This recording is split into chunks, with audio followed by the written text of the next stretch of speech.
Dr. Joe Mulhall is a senior researcher at Hope Not Hate, which is the UK's biggest anti-racism and anti-fascism organisation. And before we came on air, I asked why people should care about Tommy Robinson. Tommy Robinson is one of now the best known far-right figures of the post-war period in Britain. I mean, in terms of he was the founder of the English Defence League, which was the most successful anti-Muslim street movement that's ever been on the streets of the UK.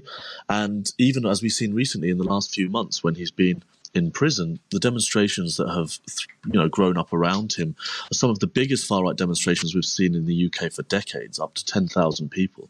So he's actually probably more important now than he's ever been. Even at the height of the English Defence League, they never managed numbers on the streets like that. But the reason he was imprisoned was nothing to do with politics, was it?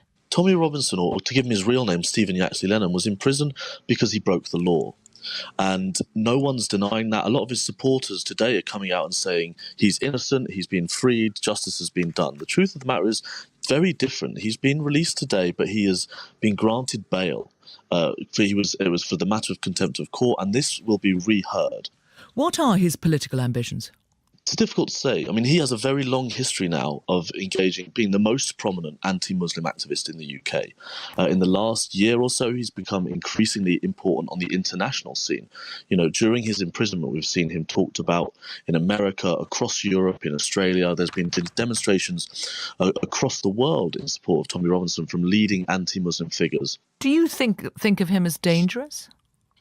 Absolutely. Tommy Robinson, first of all, he himself has a history of violence. We've seen him time and time again be arrested or for acts of violence.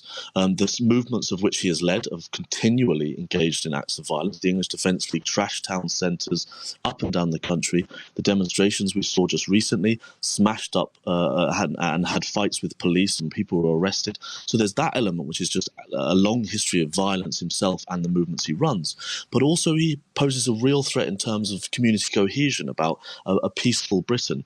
The rhetoric and the message that he pushes and has now pushed for years and years is incredibly divisive.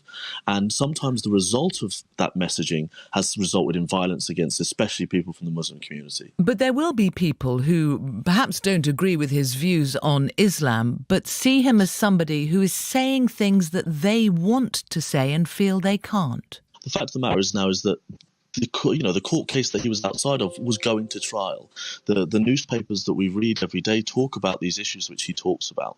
I think, if anything, these are such mainstream issues now. That's kind of often the concern. Tommy Robinson has been portrayed as like this free speech martyr, but the matter of fact is that even when they said their free speech had been curtailed, they were stood in Westminster, they were stood outside the Houses of Parliament. The police closed down the city centre for them so they could have that demonstration. They bemoaned their lack of free speech by having a demonstration in Westminster.